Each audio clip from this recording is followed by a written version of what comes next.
갈라디아 교회에 보낸 편지 1장. 사람이 보냈거나 사람을 통해서 사도가 된 것이 아니라 예수 그리스도와 그분을 죽은 사람들 가운데서 다시 살리신 하나님 아버지를 통해서 사도가 된 나 바울과 그리고 나와 함께 있는 모든 형제들이 갈라디아 여러 교회들에게 우리 하나님 아버지와 주 예수 그리스도의 은혜와 평안이 함께 하기를 기도합니다. 그리스도께서는 우리 하나님 아버지의 뜻을 따라 우리를 이 악한 세상에서 구원하시려고 우리 죄를 위해 자기를 바치셨습니다. 하나님 아버지께 길이 길이 영광이 있기를 바랍니다. 아멘.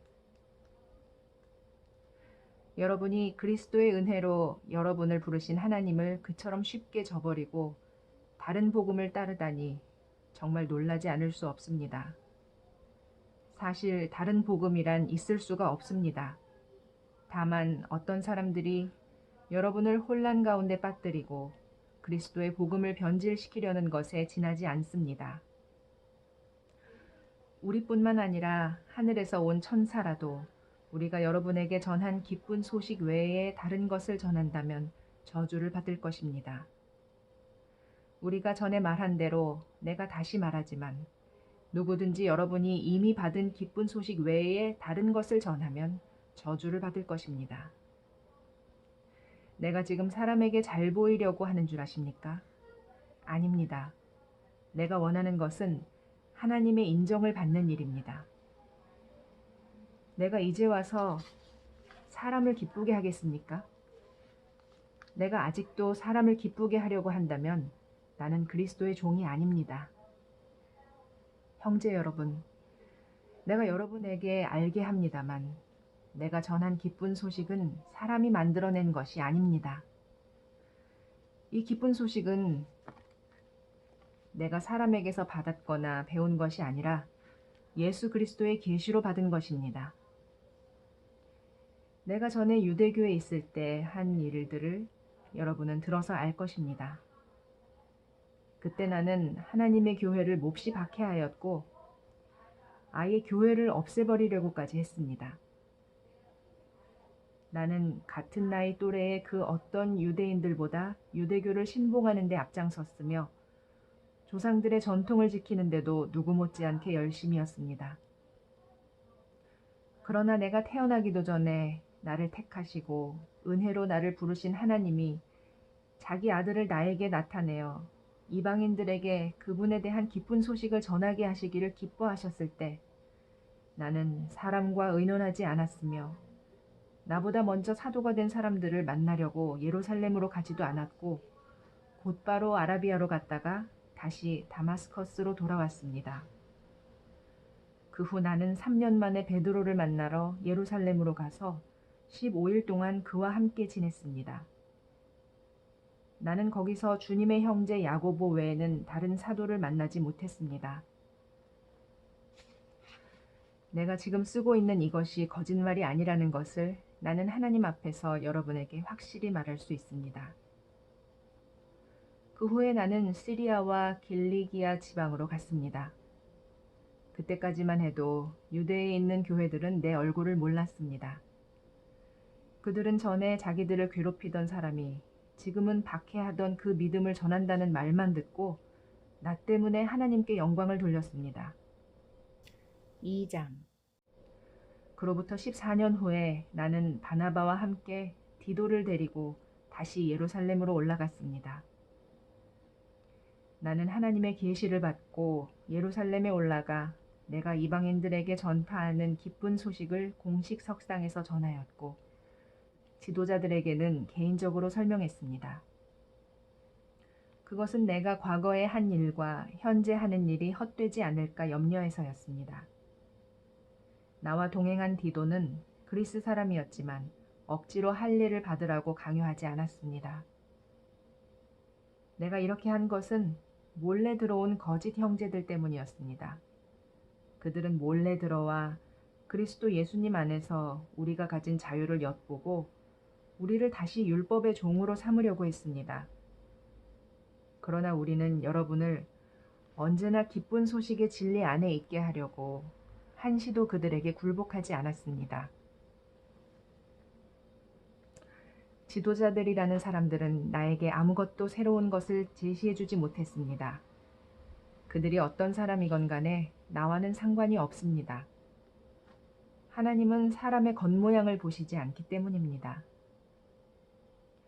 그들은 베드로가 유대인들에게 기쁜 소식을 전하는 일을 맡은 것 같이 내가 이방인들에게 기쁜 소식을 전하는 일을 맡은 것을 보았습니다. 베드로에게 능력을 주어 그를 유대인의 사도로 삼으신 하나님이 나에게 능력을 주어 나를 이방인의 사도로 삼으신 것입니다.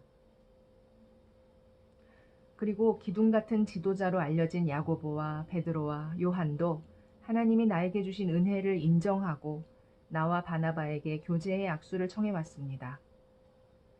그래서 우리는 이방인들에게 가서 기쁜 소식을 전하고 그들은 유대인들에게 가서 기쁜 소식을 전하기로 했습니다.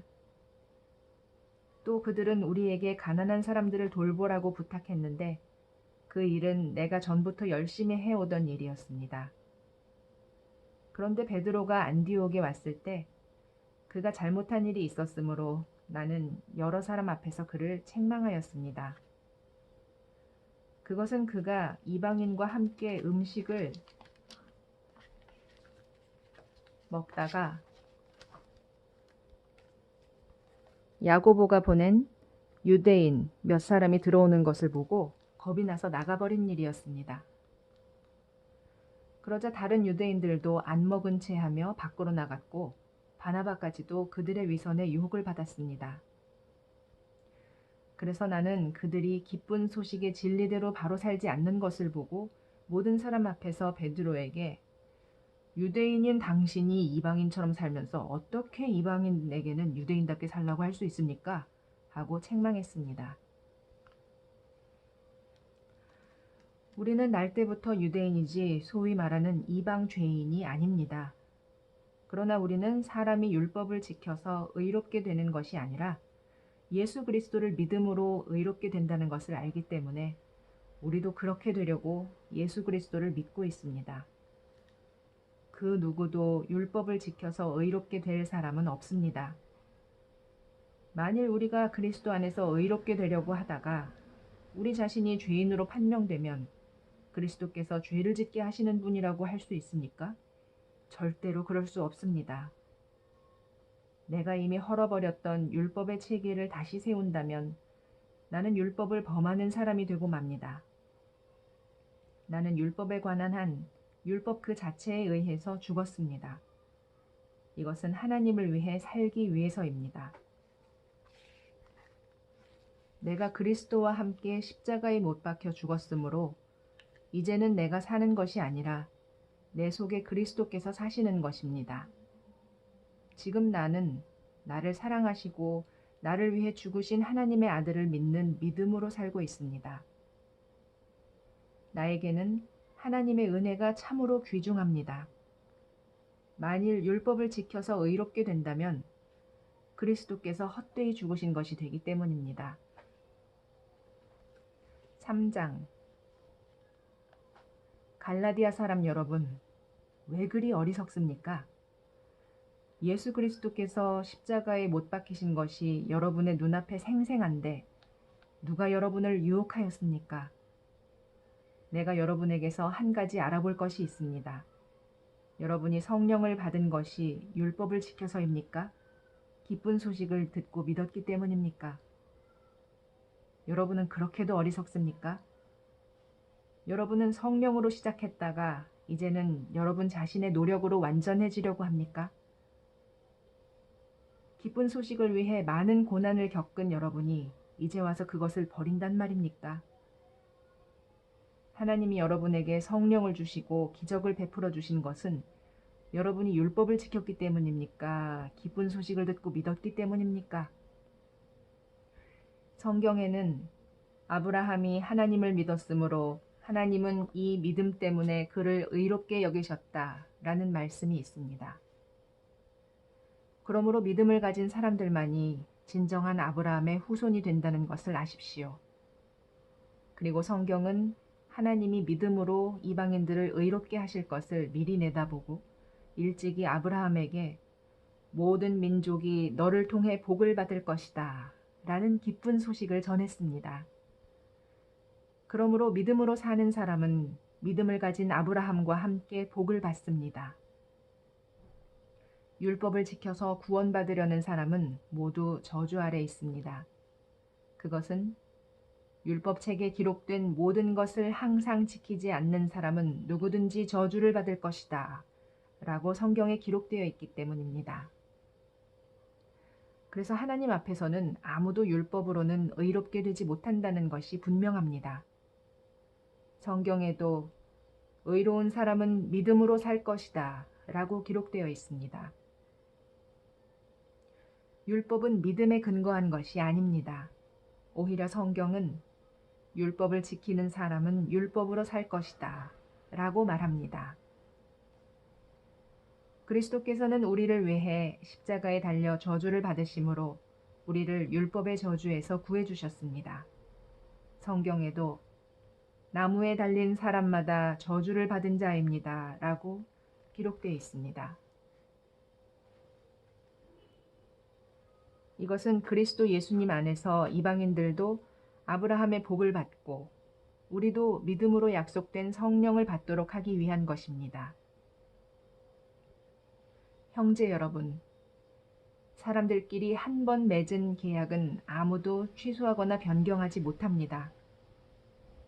하나님은 아브라함과 그의 후손들에게 여러 차례 약속하셨는데 여러 사람을 가리켜 후손들에게라 하시지 않고 오직 한 사람을 가리켜 내 후손에게라고 하셨으니 바로 그리스도를 두고 하신 말씀입니다.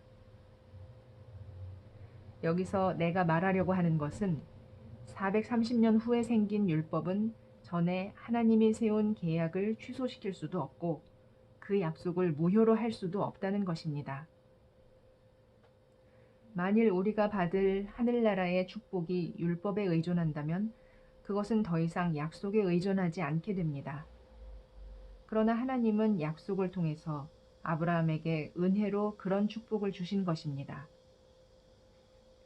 그렇다면 율법을 주신 목적은 무엇이었습니까? 그것은 약속된 분이 오실 때까지 죄가 무엇인지를 깨닫게 하기 위한 것입니다. 그 율법은 천사들이 전해준 것을 사람이 받아 공포한 것입니다. 그러나 중재인을 필요로 했던 율법에는 두 당사자가 있어야만 했지만 약속을 하는 데는 하나님 한 분이면 됩니다. 그러면 율법과 하나님의 약속은 서로 반대가 된다는 말입니까? 절대로 그렇지 않습니다. 만일 사람을 살리는 율법을 주셨다면 의롭게 되는 일이 율법을 통해서 이루어졌을 것입니다. 그러나 성경은 온 세상이 죄의 포로가 되었다고 선언하고 있습니다. 이것은 예수 그리스도를 믿는 믿음을 통해 약속된 것이 믿는 사람들에게 주어지도록 하기 위한 것입니다. 믿음의 때가 오기 전에는 우리가 죄의 포로가 되어 믿음이 계시될 때까지 갇혀 있었습니다. 그래서 율법은 우리를 그리스도에게로 인도하는 가정교사 구실을 하여 우리가 믿음으로 의롭다는 인정을 받도록 하였습니다. 믿음의 시대가 왔으므로 이제는 우리가 율법 아래 있지 않습니다. 여러분은 다 믿음으로 그리스도 예수님 안에서 하나님의 아들이 되었습니다. 누구든지 그리스도와 연합하는 세례를 받은 사람은 그리스도로 옷을 입은 것입니다. 여러분은 다 그리스도 예수님 안에서 하나가 되었으므로 유대인이나 그리스 사람이나 종이나 자유인이나 남자나 여자나 차별이 없습니다. 여러분이 만일 그리스도에게 속한 사람이라면 여러분은 아브라함의 후손이며 하나님이 약속하신 것을 받을 상속자들입니다. 4장 여러분, 상속자는 모든 것의 주인이지만 어릴 때는 종이나 다름없으며 아버지가 정한 때까지는 보호자나 재산 관리인 아래에 있습니다. 이와 같이 우리도 어렸을 때는 유치한 유대교의 율법에 매여 종살이하고 있었습니다. 그러나 때가 되어 하나님은 자기 아들을 보내 여자에게서 태어나게 하시고 율법의 지배를 받게 하셨습니다. 그것은 율법 아래 있는 사람들을 구원하고 우리를 하나님의 자녀가 되게 하기 위해서입니다. 여러분이 아들이기 때문에 하나님은 성령을 우리 마음 가운데 보내셔서 나의 아버지라고 부르게 하셨습니다. 그러므로 이제는 여러분이 종이 아니라 하나님의 아들입니다. 여러분이 아들이기 때문에 하나님은 여러분을 상속자로 삼으신 것입니다. 전에 여러분이 하나님을 알지 못했을 때는 실제로 있지도 않은 신들에게 종이 되었습니다. 그러나 이제는 여러분이 하나님을 알고 하나님도 여러분을 아십니다. 그런데 왜 여러분은 약하고 무가치하며 유치한 율법으로 되돌아가 다시 종이 되려고 하십니까? 여러분이 날과 달과 절기와 해를 지킨다고 하니 내가 여러분을 위해 수고한 것이 헛되지 않았나 걱정됩니다. 형제 여러분, 내가 여러분과 같이 되었으니 여러분도 나와 같이 되기를 바랍니다. 여러분은 나에게 해를 끼치지 않았습니다. 여러분도 다 아는 일이지만 내가 처음으로 여러분에게 기쁜 소식을 전하게 된 것은 내 육체의 질병 때문이었습니다. 내 병이 여러분에게 시험이 되긴 했지만 여러분은 나를 업신여기거나 버리지 않고 하나님의 천사나 그리스도 예수님과 같이 나를 환영해 주었습니다. 그런데 여러분의 그 기쁨은 다 어디로 갔습니까? 그때 여러분이 할 수만 있었다면 눈이라도 뽑아서 나에게 주었을 것입니다. 이제 와서 내가 진리를 말하기 때문에 여러분의 원수가 되었습니까? 거짓 선생들이 여러분을 열심히 설득하고 있는 것은 좋은 생각에서가 아니라 여러분이 우리를 버리고 자기들을 따르도록 하기 위한 것입니다. 여러분이 선한 일에 열심을 내는 것은 내가 함께 있을 때뿐만이 아니라 언제든지 좋은 일입니다. 나의 사랑하는 자녀 여러분, 여러분 속에 그리스도의 모습이 형성될 때까지 나는 다시 여러분을 위해 해산하는 고통을 겪습니다. 나는 여러분에 대하여 의심스러운 점이 있어 갈피를 잡을 수 없으므로 이제라도 직접 만나보고 여러분에 대한 내 태도를 바꾸고 싶습니다. 말해보십시오. 여러분은 율법 아래 살기를 원하면서도 율법이 말하는 것을 듣지 못합니까?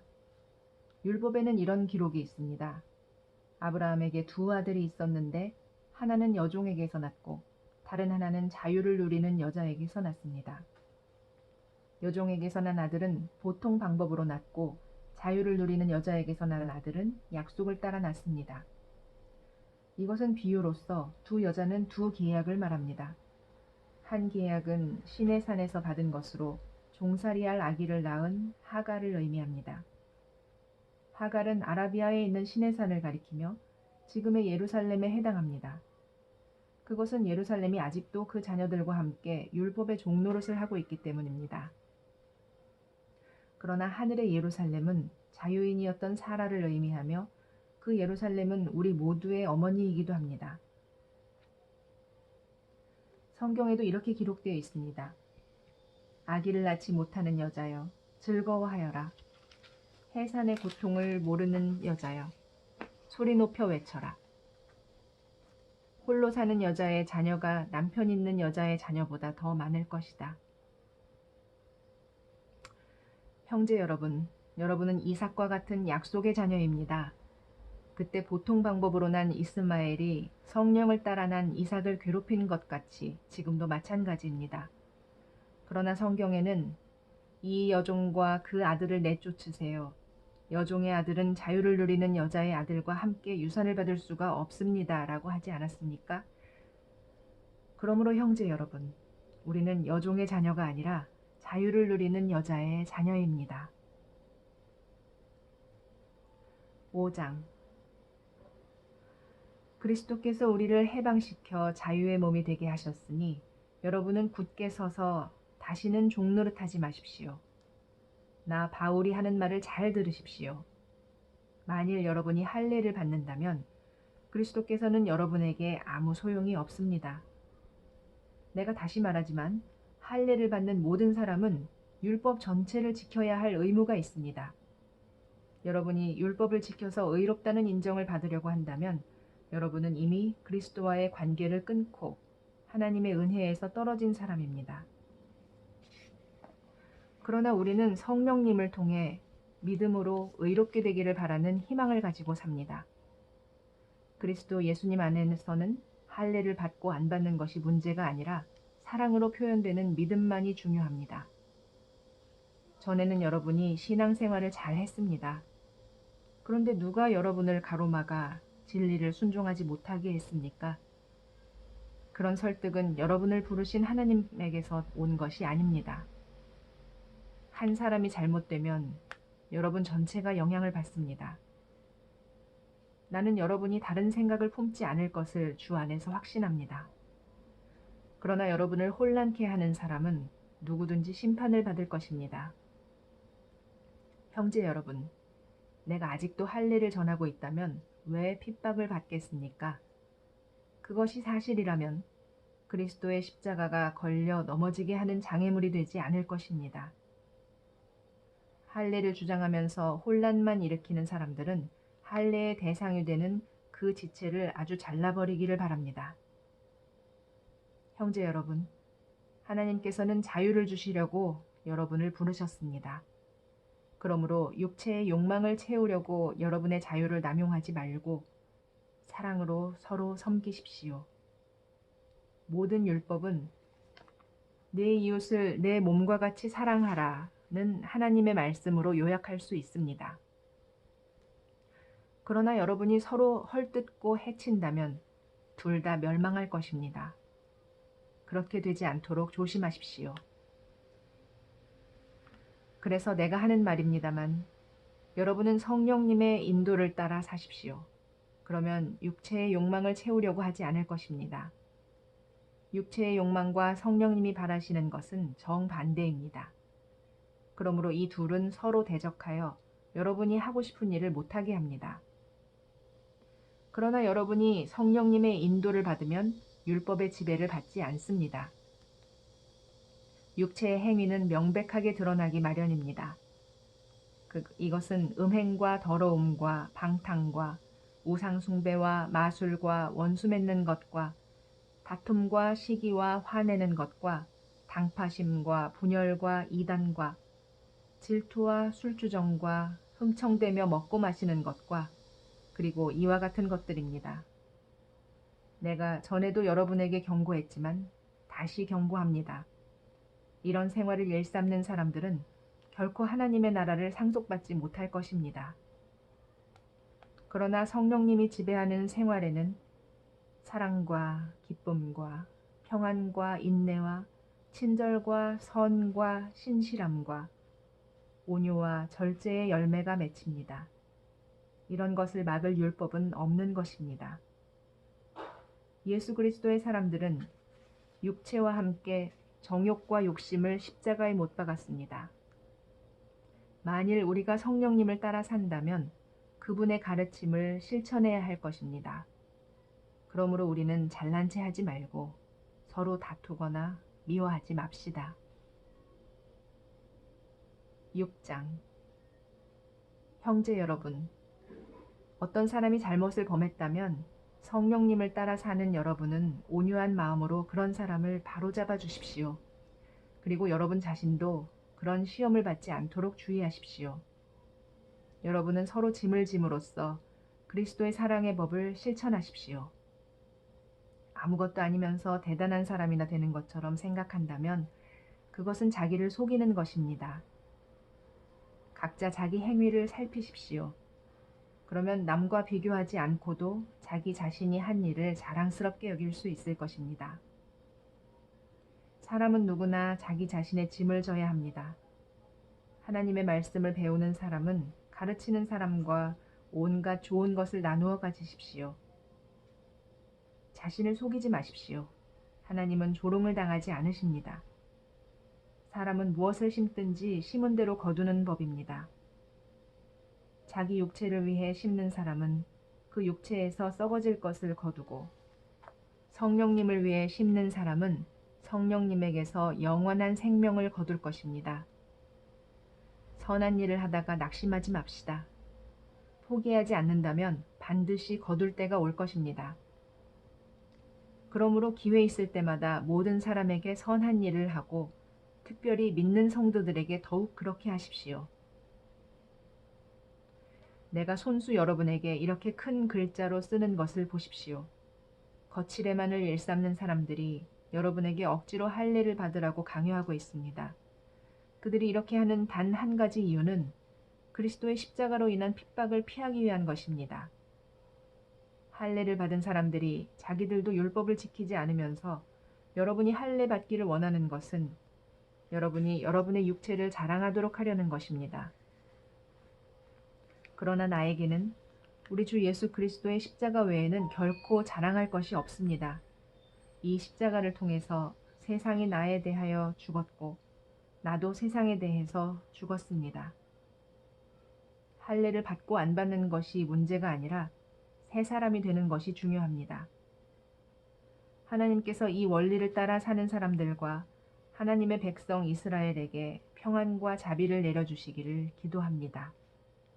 이제부터는 아무도 나를 괴롭히지 마십시오. 내 몸에는 예수님의 흔적이 있습니다. 형제 여러분, 우리 주 예수 그리스도의 은혜가 여러분과 함께 하기를 기도합니다. 아멘.